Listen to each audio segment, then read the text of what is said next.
काफ़ी लंबे टाइम से हम ह्यूमंस मार्स प्लैनेट की एक्सप्लोरेशन एंड पॉसिबली मंगल ग्रह को कोलोनाइज करने का प्लान बना रहे हैं। And as a matter of fact ये फैंटेसी अब रियलिटी बनने के काफ़ी करीब आ गई है। एंड आने वाले कुछ टाइम में स्पेस एजेंसीज लोगों को स्पेस एक्सप्लोरेशन की सर्विस प्रोवाइड करने लगेंगे।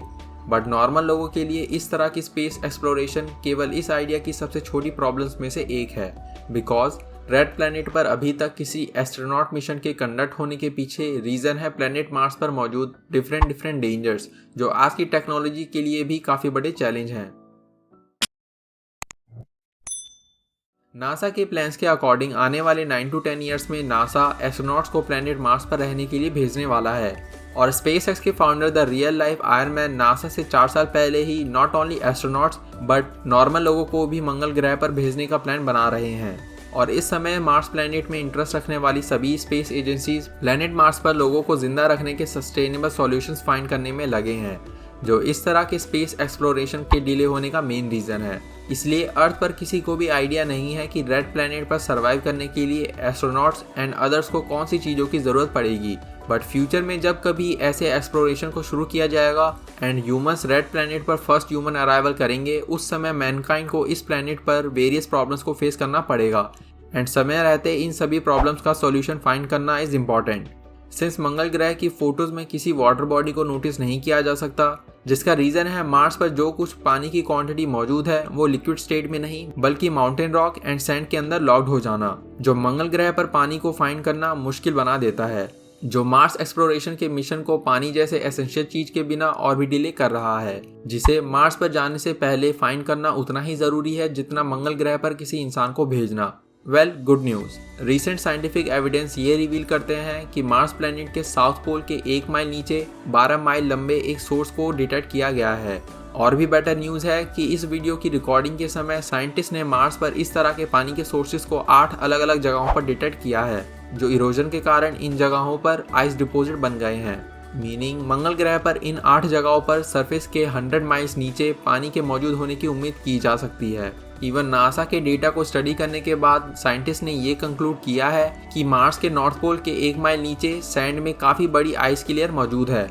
But the thing is, Mars पर मौजूद इस फॉर्म ऑफ वाटर को एक्सट्रैक्ट करने के लिए किसी भी स्पेस एजेंसी के पास कोई भी टेक्नोलॉजी मौजूद नहीं है। इसलिए अभी भी इस तरह की टेक्नोलॉजी की डेवलपमेंट में टाइम लगने वाला है, जो ऐसे मिशन के स्टार्ट होने तक ज़रूर रेडी हो जाना चाहिए।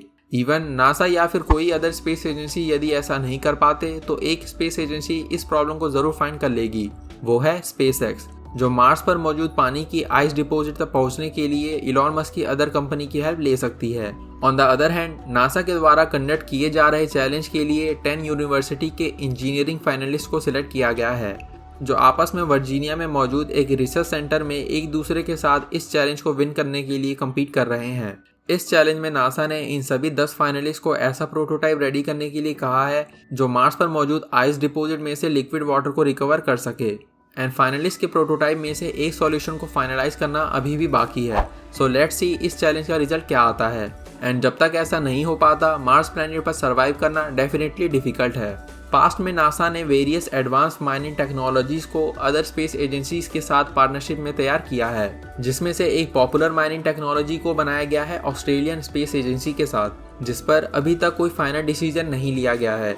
बट नासा ने इस टेक्नोलॉजी से जुड़े एक माइक्रोवेव जितने बड़े प्रोटोटाइप को पब्लिकली रिलीज किया है। एंड इस प्रोटोटाइप में लगे इक्विपमेंट्स की हेल्प से ये स्पेसक्राफ्ट एस्टेरॉयड पर मौजूद वाटर को मिट्टी से माइन करने के लिए इस्तेमाल किया जाएगा। एंड साथ ही एस्टेरॉयड पर मौजूद दूसरे माइनिंग रिसर्च के लिए भी ये स्पेसक्राफ्ट यूजफुल रहेगा।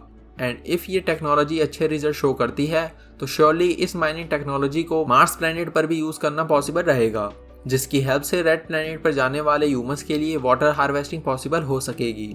यदि इस तरह की टेक्नोलॉजी रेड प्लैनेट पर ह्यूमंस की सर्वाइवल का चांस क्रिएट करने में पॉसिबल होती है तो सून लेटर अर्थ के एटमॉस्फेयर की तरह ही मार्स के एटमॉस्फेयर को ह्यूमंस के लिए सर्वाइवल बनाने के चांसेस हो सकते हैं। स्पेस एक्सपर्ट्स कहते हैं कि मार्स प्लैनेट का एटमॉस्फेयर अर्थ पर मौजूद एटमॉस्फेयर से काफ़ी डिफरेंट है, जो ह्यूमंस के लिए बिल्कुल भी ठीक नहीं है। एंड नासा के अकॉर्डिंग रेड प्लैनेट के एटमॉस्फेयर में mainly 95.3% only carbon dioxide present है, जो अर्थ पर ओनली 1% प्रेजेंट है। मे बी मार्स पर पहले रही सिविलाइजेशन ने रेड प्लैनेट का पूरा ऑक्सीजन कंज्यूम कर लिया। क्या ऐसे होने के चांसेस हैं? मार्स प्लैनेट के एटमॉस्फेयर में मुश्किल से ही कुछ % ऑक्सीजन प्रेजेंट है, एंड पानी की तरह ही मार्शियन प्लैनेट पर सिविलाइजेशन के लिए हमें ऑक्सीजन की भी ज़रूरत होगी। रेड प्लैनेट पर ऑक्सीजन ओनली 0.13% ही अवेलेबल है, जो अर्थ पर एज वी नो 21% की क्वांटिटी में प्रेजेंट है। सो वाटर एंड एयर, इन दो इंपॉर्टेंट चीज़ों की एब्सेंस में किसी प्लैनेट पर सिविलाइजेशन के लिए जाना एंड इमेजिन करना इज़ इम्पॉसिबल, एंड इन सभी को हैवी सप्लाई में किसी अनएक्सप्लोर प्लैनेट पर ले जाना is also not a good idea. Keeping in mind कि हमारे प्लैनेट से रेड प्लैनेट तक जाने में 7 महीनों से भी ज़्यादा का समय लगता है। इवन मार्स प्लैनेट पर ब्रीथ करने के लिए हम ह्यूमंस को ही अर्थ की तरह एटमॉस्फेयर की ज़रूरत नहीं होगी, क्योंकि एस्ट्रोनॉट्स रेड प्लैनेट पर अपने साथ प्लांट्स को भी ले जाएंगे, जिन्हें ग्रो करने के लिए एक बैलेंस इन्वायरमेंट की ज़रूरत है। बट प्लांट्स का मार्स पर सर्वाइवल चांस हम ह्यूमन से ज़्यादा है, बिकॉज प्लांट्स की ग्रोथ के लिए मार्स प्लैनेट की सॉइल में 2.7% नाइट्रोजन मौजूद है, जो प्लांट्स के लिए काफ़ी है। इवन मार्स प्लैनेट का एटमॉस्फेरिक प्रेशर हमारे प्लैनेट अर्थ के 1013.25 मिलीबार प्रेशर से 6.1 मिलीबार कम है। लाइफ पॉसिबिलिटी के लिए दूसरी चीज़ों की तरह ही किसी प्लैनेट का एटमॉस्फेरिक प्रेशर भी इम्पॉर्टेंट है, जो हमारी बॉडी में मौजूद एयर को भी अफेक्ट करता है। इसलिए अगर ह्यूमन बॉडी पर पड़ने वाले प्रेशर को कंसिस्टेंट ना रखा जाए तो हमारी बॉडी में मौजूद वाटर बॉयल होना शुरू हो जाएगा, और साथ ही हमारे कान के पर्दे भी डैमेज हो सकते हैं।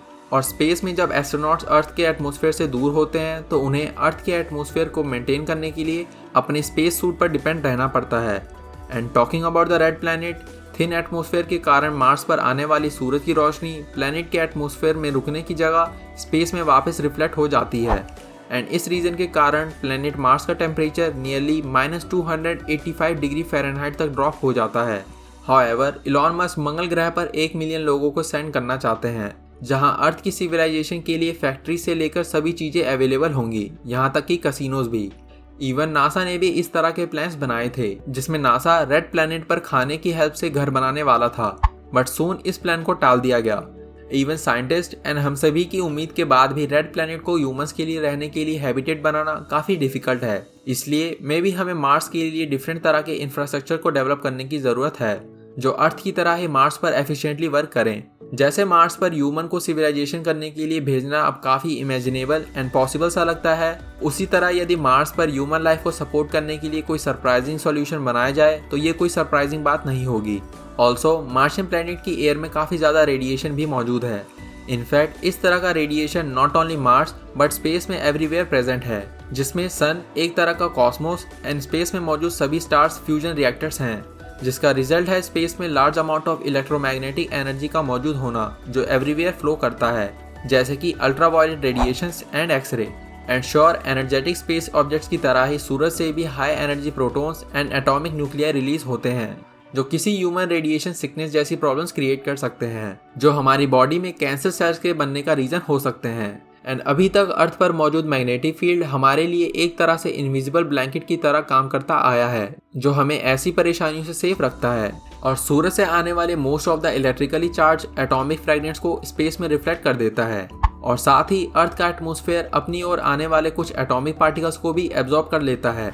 बट इस ब्लू प्लैनेट के बाहर जाने वाले सभी लोगों को इन सभी एटॉमिक पार्टिकल से खतरा होता है, एंड मार्स पर जाने वाले ह्यूमंस को अर्थ के रेडिएशन से 700 टाइम्स ज़्यादा रेडिएशन फील होगा, जो मार्स एक्सप्लोरेशन में गए साइंटिस्ट एंड एस्ट्रोनॉट्स को फ्यूचर में आने वाले ह्यूमंस के लिए रेडिएशन से होने वाली प्रॉब्लम्स का होस्ट बना देगा, जो मिशन में आने वाले दूसरे लोगों को इन्फेक्ट कर सकते हैं, जो इस तरह के मिशन में इन्वॉल्व लोगों के लिए एक और चैलेंज है। बट इस प्रॉब्लम का सॉल्यूशन यह है कि मार्स पर सभी चीज़ों को शुरुआत से बनाया जाए, जैसे कि रेडिएशन शील्ड। बट इस तरह के सॉल्यूशन के पूरी तरह से वर्क करना ओनली मार्स प्लैनेट के एनवायरनमेंट पर डिपेंड करता है, जहां पर ह्यूमंस मे भी स्पेस रेडिएशन से तो बच सकते हैं, बट रेडिएशन से बड़ी प्रॉब्लम है मार्स पर डायरेक्टली आने वाले solar flare. Former NASA physician कहते हैं कि यदि मंगल ग्रह की प्रॉब्लम्स का कोई सॉल्यूशन ना फाइंड किया जा सके, तो यदि हम ह्यूमंस रेड प्लैनेट की सॉइल के 9 फीट नीचे सिविलाइजेशन की शुरुआत करें तो इन सभी प्रॉब्लम्स को सॉल्व किया जा सकता है। एंड यदि इस सॉल्यूशन को यूज़ नहीं किया जाए तो रेड प्लैनेट पर 3D प्रिंटिंग से बने घर भी एक अच्छा ऑप्शन हो सकते हैं।